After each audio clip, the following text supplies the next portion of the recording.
Hello and welcome to GHTV. I'm John Patty. And I'm Carmen Wong, joining Join at the desk today. Here's a look at some of the top headlines of this week.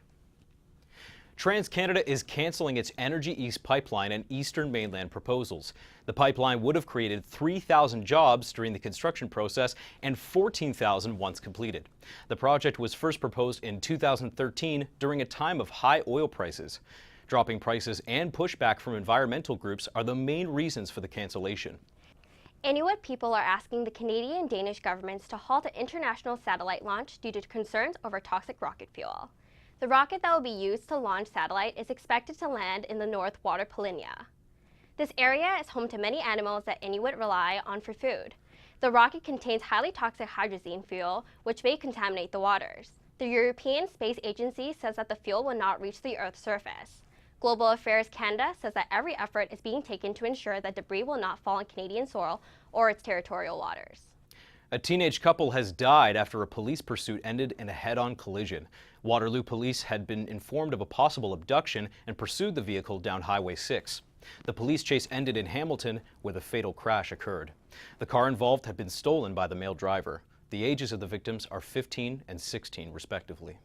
A $500,000 hardship fund for former Sears Canada employees is facing a possible shortfall.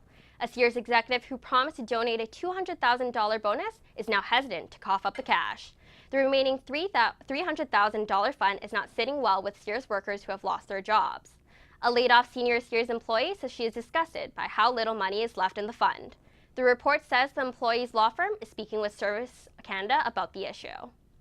A Mississauga man says his family was targeted in a house fire. The family members are refugees from Syria, and earlier in the week, a man forced his way into the family's home, and he made harmful comments about Syrians. The following night, the house caught fire. Peel police had made an arrest in relation to the home entry, but they say the arrest is not currently related to the fire. Tim Hortons is facing its second lawsuit of the year. A group of franchise owners is suing the company for $850 million. They say Tim's parent company is using intimidation tactics, and that's to prevent stores from joining groups like the one that's suing the parent company. Tim Hortons says it sent the franchise group notices, but that was because the stores leaked confidential information to the media. This lawsuit, as well as another from June, have not been certified as class action yet. Now here's Brandon Vieira with your entertainment update. Hey Carmen, big-time film producer Harvey Weinstein has been fired by the board of his own film company after reports of sexual harassment against him have surfaced. It was first reported by the New York Times that Weinstein, who is best known for producing films like Pulp Fiction, has sexually harassed women in the film industry for decades. One of the women who came forward was Ashley Judd. In the article, Judd recounts a story for 2 decades ago where Weinstein asked her to meet him in his hotel room. Weinstein greeted her wearing a bathrobe and asked her if she would give him a massage or watch him shower. After sharing the story, Judd said women have been talking about Harvey amongst themselves for a long time, and it's simply beyond time to have the conversation publicly. The Times reported that at least 8 women have received settlements from Weinstein over the years, including actress Rose McGowan, who allegedly had an incident with him in 1997. After the report surfaced, Harvey Weinstein released a lengthy written statement in which he said the following: "I appreciate the way I've behaved with colleagues in the past has caused a lot of pain, and I sincerely apologize for it. Though I'm trying to do better, I know I have a long way to go." Weinstein decided to take a leave from the Weinstein Company before he was fired by the board. So now we go from one Hollywood heavyweight to the next. Dwayne "The Rock" Johnson seems to be embroiled in a ton of drama with fellow Fast and the Furious co-star Tyrese Gibson. Gibson called out The Rock on Instagram for allegedly causing Fast 9's release to be delayed so The Rock spin-off movie can be released first. Gibson accused The Rock of making the Fast franchise all about himself instead of the Fast family. The Rock posted on Instagram that he wants to build the Fast franchise and provide more opportunities for his fellow cast members as well as other actors who want to be a part of this franchise. He called this move smart business and ended the post with the hashtag "candy asses need not apply." The Rock definitely knows how to throw shade with the best of them, so Tyrese Gibson better wear his sunglasses and watch out. That's it for the Hollywood drama this week. I'm Brandon Vieira, and this has been your entertainment update. Now here's Anna Okoto and Francesco Lopresti with a look at sports. Thank you, Brandon. I'm Anna Okoto. And I'm Francesco Lopresti. Let's start in Toronto, where Leaf fans are starting to plan the parade for when the Leafs win the Cup this year. Wait, is that too soon?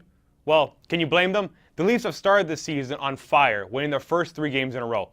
What's impressive with the Leafs start is not just the fact that they've won their 3 opening games, but how they've won them. The Leafs are leading the league in goals scored with 19 goals scored, and it looks like every game is going to look like NHL 18 on easy mode, so be prepared for a lot of high-scoring games. While the offense has looked red hot, the defense is looking a little worrisome, something Leaf fans are well aware of. In the 3 games they've played, they have allowed 10 goals, but as the great boxer Jack Dempsey once said, the best defense is a good offense, so who really cares? The Leafs will now look to keep their unbeaten streak going as they welcome the New Jersey Devils to Toronto in their next game. ESPN has suspended SportsCenter anchor Jamel Hill for violating its social media guidelines. The network said the suspension will be for 2 weeks. On Sunday, Hill tweeted her thoughts on comments Cowboys owner Jerry Jones made about protests during the anthem. Hill said if people don't agree with Jones' statement, they should boycott his advertisers. She also said Jones is creating a problem for players because if they don't kneel, some will see them as sellouts. Hill was in the middle of controversy last month when she called Donald Trump a white supremacist. The Toronto Raptors and Norman Powell have agreed to a 4-year, $42 million extension. Powell has been a key member of the Raptors bench and has proven himself as a team player. In an interview after Sunday's practice, Powell said he wasn't sure if he was going to get an extension, but extension or not, he wanted to be in Toronto. This makes Powell a member of the Toronto Raptors through the 2021-22 season. I'm Anna Okoto. And I'm Francesco Lopresti. Back to you, John. Thanks, Anna and Francesco. A Mississauga man has been charged with terrorism in New York City. The 19-year-old pleaded guilty to terrorism charges that were related to an ISIS-inspired plot. His plan was to target major landmarks in New York City, such as Times Square and the subway system. The Canadian has been in custody since the FBI arrested him in New Jersey in May 2016. The 19-year-old is scheduled to be sentenced on December 12th. A 250-meter skating trail is being built under the Gardner Expressway. The trail is part of the Bentway project. It's an attempt to make the empty area under the highway a gathering place. Recreational and artistic engagement is the focus of the project, and the new skate path is scheduled to open in early 2018. Canada's Indigenous peoples are fighting for better representation in politics across the country. In Alberta, Indigenous candidates are running for mayor in Lethbridge and Edmonton. And in Calgary, an Indigenous woman is running for a council seat. In September, Ojibwe politician Wab Kinew was elected leader of the Manitoba NDP. But Ontario has recently faced criticism regarding Indigenous politics. The province recently redrew riding boundaries in the far north. The goal was to include more Indigenous voices, but critics say the change has had the opposite effect.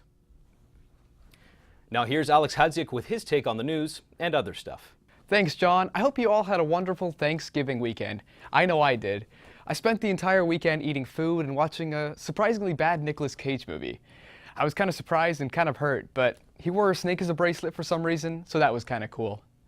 But maybe, instead of watching an awful film, you spent time with family, worked feverishly on assignments that you were horrendously behind on, or maybe you just watched some football. And maybe you watched the first quarter of the football game, then decided that you were offended by players kneeling during the national anthem, so you left the stadium, took your private jet home, and wasted a trip that cost taxpayers an estimated $250,000. No? Oh, okay, I guess that's just the Mike Pence thing. Man, I hate that guy. In other news, a brand new trailer debuted last Monday night for the Star Wars The Last Jedi, the 8th installment in the franchise. And holy heck, is this an exciting movie. The only issue is that the morning before the trailer released, director Rian Johnson took to Twitter to drum up excitement for the trailer by telling fans that they shouldn't watch the trailer. Responding to a fan who was asking about avoiding spoilers, Johnson tweeted, "I'm legitimately torn. If you want to come in clean, absolutely avoid it. But it's good."